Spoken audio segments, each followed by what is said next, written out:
Leader, if your title is heavy and your soul is tired, you're in the right place.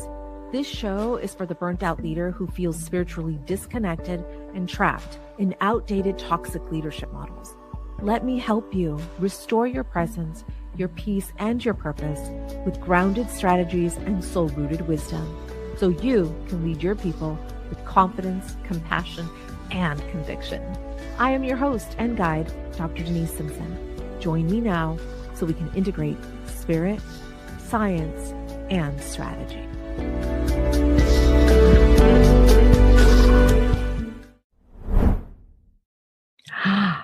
Welcome back, leader. It's season 3 of the Dr. Denise Simpson podcast. I'm your host and your guide. Happy you are here. So happy you are here. I hope that you had a good rest. I hope the last 2 weeks were good to you. I know that a lot of my clients have been going through some interesting evolutions in themselves. We are elevating consciousness. We're elevating our thinking. We're shifting the perspective on how we think about life, and especially about the things that we cannot control. People, places, things that we cannot control. People, places, politics, and things that we cannot control. And listen, I know that life is going to serve us pain. I talked about that in our season finale show, which, by the way, so many of you resonated with. I heard from so many of you saying, whoa, my expectations are up here. And you're right, Denise, life has fallen short. There is a mismatch between my expectations and reality. And I'm the one that ultimately suffers. Woo! So many of you heard it, you felt it, you embodied it, and now it has shifted the way you are seeing your world. Thank God. Ooh, thank God. That's what we get to do here. This is our weekly opportunity to drop below the raging seas. Okay. You know, those violent, emotional waves up on top. Contemplatives, we anchor down below, we fall down, we descend. This is an intentional descent. We go down below because we need that separation between the raging, chaotic, crisis-filled world that is causing a lot of emotional pain and suffering. But as contemplative leaders, specifically the universal leader, I'm going to talk a little bit more about that today. We descend down below and we anchor ourselves into 5 timeless spiritual principles. Not my principles. They're not mine. Okay. I'm just here to facilitate some of this information, right? I didn't make them up. I mean, they were kind of handed to me like, here are 5 spiritual principles that your leaders would really, really benefit from embodying and using, applying these principles every day. And I'm like, okay, sure, let's work on these. And so, by the way, I'm not reluctant. I'm very happy to share those 5 spiritual timeless principles. I know it's also redundant to say spiritual principles, principles, timelessness. Duh. Right? Hello. Principles are timeless. So they surpass generations, industries, eras, trends, patterns. Principles are timeless by nature. And so there's some redundancy there, but you get what I'm trying to say here. This is what we do every week. We drop down below. Yeah. It's work that we spiritually connected leaders want to nurture and nourish every week. And we get to do that together here. So I'm happy that you are here because, again, so many of you were asking, all right, let's go. When is season 3 starting? Because you left us on a cliffhanger. You left us on a cliffhanger and now we want more. Okay, cool. We're here. We're back. We're back. Now, listen, I talked about life-serving pain, right? I think I even mentioned on that last episode, it's going to be on a silver platter. I have a silver platter that my sister gave me one Christmas. And it is so stunning. I can't even use it. Like, I'm not going to serve food on it. Like, so I always think of that image of this gorgeous silver platter. And I'm like, when can I use this? So anyway, I use it in an analogy. So that's the only way I get to use a silver platter, not in real life, but we get to see life serving us pain, and it'll be disguised, right? It'll be put perfectly on a silver platter for you. And all that means is this is what's expected.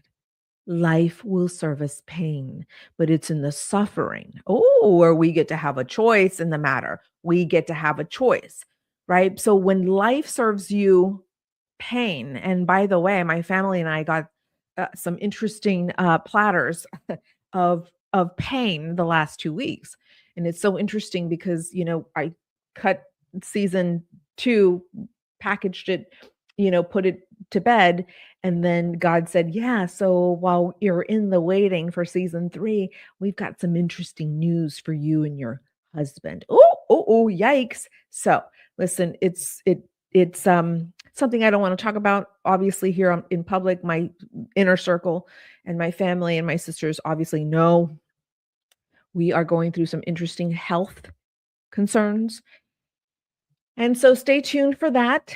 Should I want to share publicly in the future, but just know that I too am going through the motions just like the rest of us out here in this world. I too am on that surface. I'm bobbing, honey.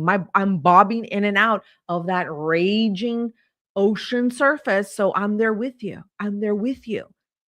And I want you to know that I too am doing the work. I too am doing the work. And guess what? I get to share with you every week what I'm doing behind the scenes because we're in this together.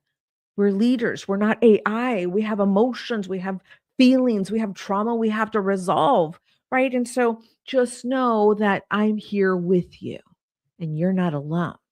So I'm speaking from experience. I'm sharing you what I'm going through, and I'm sharing with you what is working for me and what doesn't work for me, right? In hopes that it'll serve you in one way or another.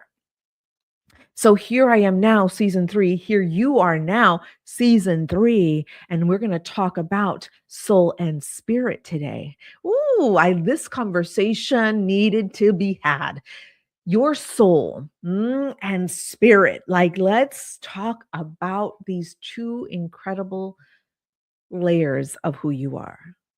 Your soul. Let's start there, leader. Your soul. Your soul is who you are. It's who I am. It's who he is. It's who they are. This is how we identify ourselves in this world. Here's where we get to use our ego. Yes, there's a beautiful side of the ego. Trust me, there's shadows to everything.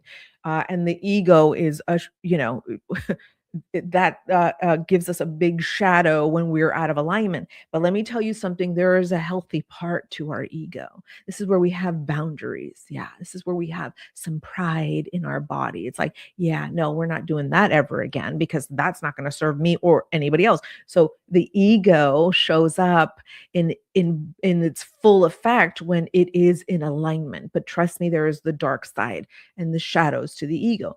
But back to your soul. Ooh, what is that? It's your personality.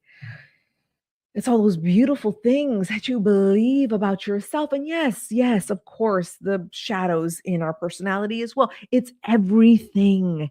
It's everything. The soul carries it all. It's your temperament, it's your moods, it's again your identity. How do you identify yourself? How do you walk around in this body? That's the soul. It's all encompassing and it is glorious and it is beautiful. And yes, there are dark parts of that soul. And guess what's part of that soul? Your trauma, mm, your wounds, the things that we want to heal for ourselves because we want to be better humans. We want to be kinder to ourselves so that we can be kinder to strangers, right? It is those dark parts memories in particular that have been embedded in our nervous system that hide in the shadows until you're triggered or activated, and then they come bubbling up, right? I mean, I was talking to a client the other day. I'm like, I had no idea I had to work on this, but because life served me this, I had no idea that was still unresolved. I'm like, yeah, well, of course, you lived a long time on this earth, Denise. Okay, you lived a long time, okay, and the self-development and the spiritual growth and development and the mastery that I'm earning here and the wisdom that I've gained, ooh, like that, it was hard earned, okay, but I'm here now speaking from that perspective. So the soul is all of you. It's so incredible. It's your psychological mind. Oh, it's all of those beliefs and values and all those things that you carry with you, all of those internal forces that control your life for good, bad, or indifferent. That's part of the soul. That's part of the soul. Now, listen, some people say, is the soul the mind? I don't know. I think it's so much more than the mind, right? The mind is the brain in motion. So that's focusing on an organ. But I believe the soul is all encompassing. It is the memory in your cells, maybe even the memory in your bloodline, right? There is blood memory, my friends, right? The ancestry, the lineage that you have traveled through. Like, I think it's all of that and more that we can't explain. So here you are, a soul. Oh my gosh. What an incredible soul you are. Yeah, the good, the bad, the ugly. You are absolutely incredible. I see the greatness in each and every one of you. This is how I'm trained. This is how I'm trained. This is what I purposely look for when I have you right in front of me. When I'm coaching a client, that's all I'm concerned with. I don't care about anything else in the world. I care so much about you and your brilliance and your genius, and putting a mirror up against your face and going, you see how great you are? Have you forgotten? Because you've been picking up the wrong mirror, girl. Now I'm going to show you what you really look like. And that's what I get to do. I get to reflect back to you what's in that soul of yours. And I get to look and help you look at the greatness that's within you. That's the soul. You take your soul everywhere. I talk about taking your mind, your brain, your heart, your body, everywhere you go, right? Because a lot of us want to compartmentalize our lives. Some of us say, no, I'm going to leave my spirituality at home and I'm not going to take it anywhere else outside of this house. But excuse me, ma'am, you take your brain, body, heart, soul everywhere you go, because how you do one thing is how you do everything, because you take yourself everywhere. That's what that saying truly means. You cannot hide from yourself, my friend. You cannot hide the soul. You take your soul everywhere you go, to the grocery store, to the drop-off line, to the PTA meeting, to the doctor's office. There you are, taking your soul everywhere you go. Oh my goodness, that soul. Your soul can shine a light in a dim room, or, ooh, or that soul can cause so much pain and suffering in this world. Ooh, those are the dark spots. Those are the dark sides. That's the shadow side of that soul, right? I believe that the soul has lightness and darkness. Because if the soul is everything that encompasses who we are, yeah, then that means some shadows too. And so how are you showing up? Are you shining your light as bright as possible? Or are you showing up to hurt and to traumatize some people in the workplace, right? Here you are, leader. You are a walking, talking, speaking soul. Here you are in this body that God gave you, right? This is the vessel. Ooh, the vessel. Well, I mean, this is why we talk a lot about embodying these principles, because we use our bodies every day. Like this whole thing, I hear a lot of new age stuff like, well, you're 99% energy. Yeah, okay, sure, cool. However, God gave me a body, and now I've got to use this body and I got to heal the body because these organs are shot. because I've been abusing the body. Okay. So, yes, you have a body, but the soul is in the body. The soul is here. It lives in this incredible vessel. And so you walk into a room, right? Some people may be looking at that body of yours, honey, because it is wow. But guess what? The soul speaks. So when you open your mouth and you shine your light and your energy comes through, it's your soul that is magnetizing. It's the soul that's influencing. It's the soul that's inspiring your team, not that body, honey. I know a lot of us growing up, huh?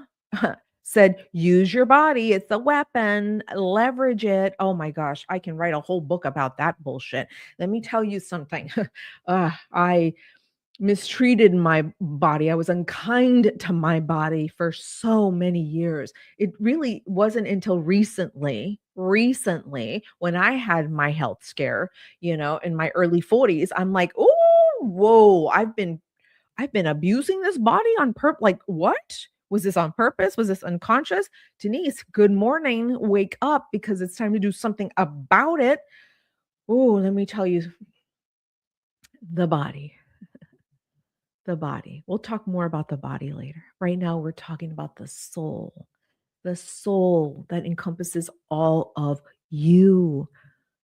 Now, you take your soul everywhere you go. How lovely is that? Be conscious of that.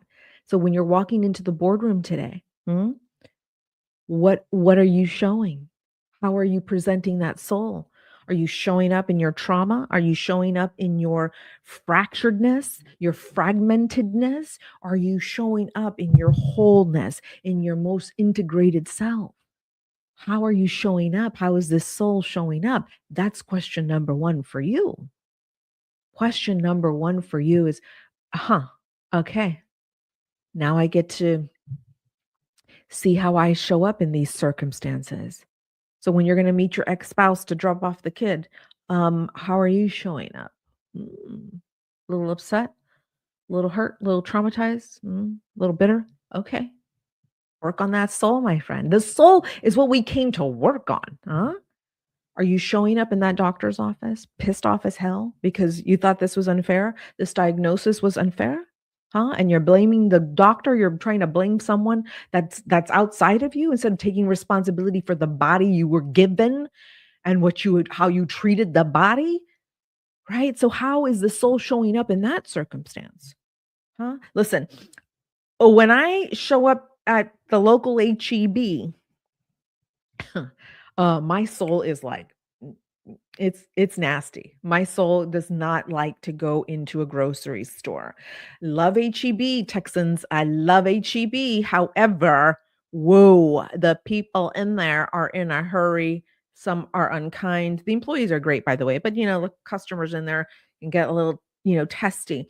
And so my soul shows up like ready to fight somebody. And it's like, girl, whoa, put the trauma aside. You're just coming in to get butter. It's okay. So start thinking for yourself, how the soul is showing up and in what context, In what context does the soul show up in its brightest, most glorious form? And in which context or circumstances does it show up in its darkest, most painful, hurtful, unhealed form? So beyond to your soul, beyond to yourself. So as I mentioned, the soul, we came here to heal the soul. We came here to, I don't want to say fix, I don't want to say save. There's something in a fix or save. It's where we bring our souls back to life, back to its original state.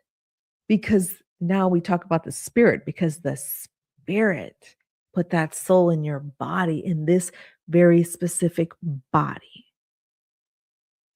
So we come to this earth in these beautiful bodies and these souls, I believe, assigned to this body, this family, these circumstances. Oh, okay. Here are the cards. Here are the cards you were dealt with, Denise. Okay.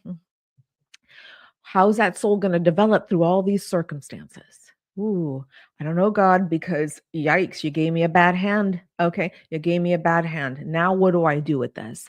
Oh, there's the test. There's the test. And so here I am now going, whoa, I may have failed a few of those tests, but that's okay because I have hopefully a lifetime to remind myself through the healing of my soul, to remind myself the spirit that runs through me and through every other being on this planet. Ooh, the spirit. So you have a soul and then there's spirit. And the spirit is what connects us all to one another. This is why you can't go hurt. You can't go hurt people and think it's not going to impact you or that community because we all have that invisible thread. We all have that invisible connection. Some see it clearly. Some are like, yeah, cool. You don't need to give me evidence of it. I know I'm connected to every single being on this planet because of my beliefs, because of my spiritual beliefs, because of these principles that I follow. Never mind religion, you guys, never mind that. I have no business talking to you about theology. I have no business talking to you about theology. I never have, and I probably, never will, because that's how much respect I have for you, because you get to decide what your religion is. You get to decide who you pray to, huh? What you believe in. That's your faith is your faith, my friend. I'm talking about spirituality. Ooh, I'm talking about that spirit that connects every single one of us on this planet. So your soul is formed over time, right? Your soul is formed over time. It is healed, it is unhealed, right? Depending on circumstances, depending on experiences, the soul is the soul and it's doing the best it can, right? Because of these experiences that are happening. But you know how I talked about how contemplatives descend down below? We descend down below.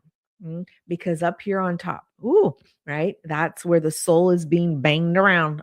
It's like there you are bopping on right? Bopping your head out of that water of trying to, stay alive, but you're taking in a lot of water because you are at the effect. You're sold at the effect of all of these interesting things. So contemplatives, we descend down below where the spirit is. And this is why those 5 spiritual principles is what we anchor into, right? That's intentional.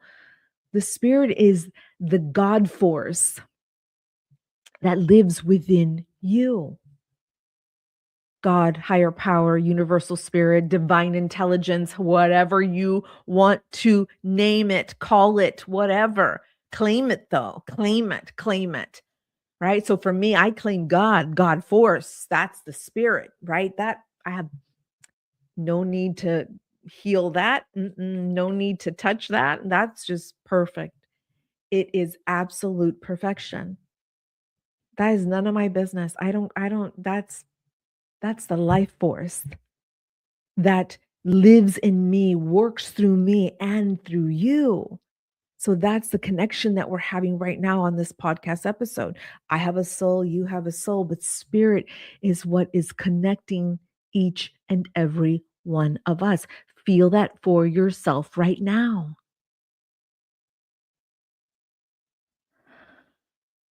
I have my soul. You have yours. And there are opportunities for healing because life is going to service pain. That is my responsibility, not God, not my mama, not my partner, not my children. The soul is my responsibility. It is a sacred responsibility because you're not AI. You're not a robot, my friend. Okay. Spirit picked you in that body with that soul. Right. And so we now get to have the sacred responsibility of doing something about that soul. Do we want to enrich it with liveliness? Do we want to be kinder to ourselves and to others? Do we want to better understand our trauma and our wounds? Do we want to better connect with our employees, maybe connect with our constituents a little bit better, right? That's the soul. We get to heal that part of ourselves. Now, the spirit, however, that's the indwelling presence of this higher energy, God, divine intelligence. It's the indwelling within our minds, bodies, and our souls. Again, this is what connects each and every one of us on this planet. So the spirit is or what I like to call the divine intelligence. It's like my human intelligence is like right here. I mean, if y'all knew me in high school, I was below average. Okay. I was not a scholastic person, not until way after. Let me tell you, I was happy working. I was happy with a part-time job. I was happy running, the books, not the bookstore, the student store on campus. Work ethic. Give me, I'll outshine all of you with my work ethic. Like that was me. I was never a jock, athlete, cheerleader, whatever, scholastic person. No, I was below average, flew under the radar, but I loved what I loved, my friend. Okay, so anyway, here I am. Human intelligence, even today, below average probably, huh? That's the human intelligence, but the divine intelligence is beyond, beyond, beyond, beyond, beyond. And that is what connects us. So I think of the human intelligence as part of that soul of yours. Cool, cute, right? But the spirit has that divine intelligence. Ooh, that just surpasses everything that you think is possible. That's how I think of spirit. That's how I think of spirit. It's the divine life already given to you. There's nothing to be earned with the spirit. Now, the soul, however, has got a lot of unraveling, unwinding, deconditioning, reprogramming. But still, the soul is something to revere. It's not something to shame yourself over. But the spirit, untouchable, it's perfection. You don't have to work on that. It's already given to you. You don't have to earn that. You don't have to prove your worthiness. It's the presence of God in you and your body, in your soul, and throughout this universe that we share. So, soul and spirit. So, here you are, leader, showing up with that soul. But I want you to never forget the spirit that's connecting each and every one of us. So you could stay on the surface as long as you want. Frustrated, painful, suffering. That's most of the world. The contemplative, however, descends down below where spirit is.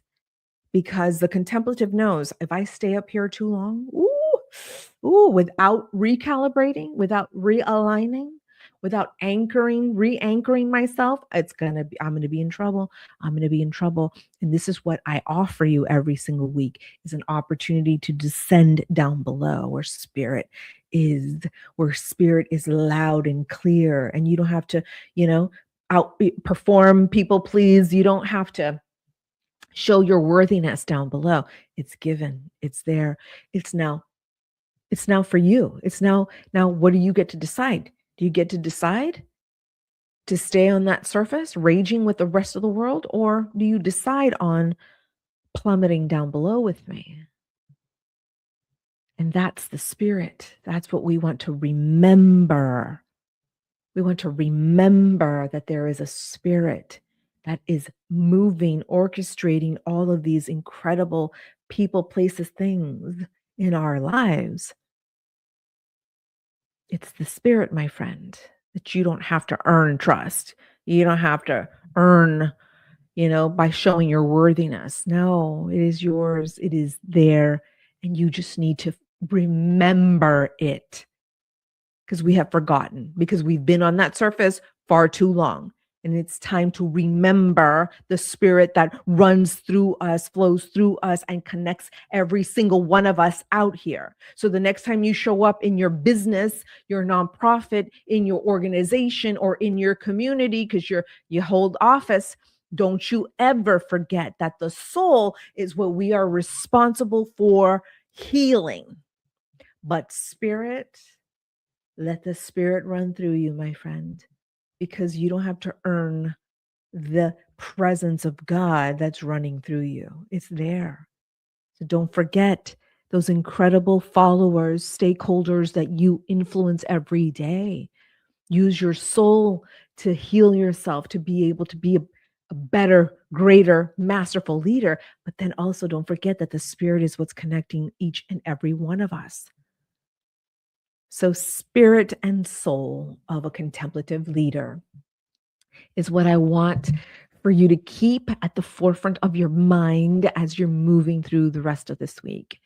And then when we meet again next week, we'll talk more about the universal leader, because that's what we're forming, universal leaders around here. The universal leader holds those spiritual principles, remembers that they are a spirit in motion, and they have a soul that they must heal. All right, leader. I had not realized how long this episode is. My goodness, there's no editing here. This is wow. Yikes. See what happens when the spirit runs through me? It's like it speaks for me sometimes. Listen, leader, let me invite you over to let me get my little banner out here, especially if you are watching this on my YouTube channel or on my website. Join me inside the Sanctuary for Contemplative Leaders. That's the banner that's running right now in this video in case you're listening to this. The Sanctuary for Contemplative Leaders is where we plummet. It's where we descend.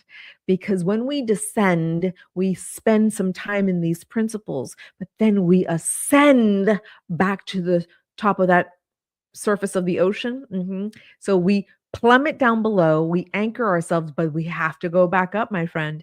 And so I show you how to do that in my private community. You're going to want to join me there so we can go deeper in this work together. Again, the Sanctuary for Contemplative Leaders, there is a link in the show notes on Spotify, Apple Podcasts, or wherever you're watching this. You're going to see a link to join me there and support you on your journey in leadership, my friend. Okay. Thank you for your time. Wonderful to be back with you.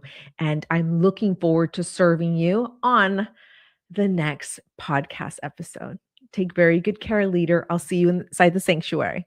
Bye for now.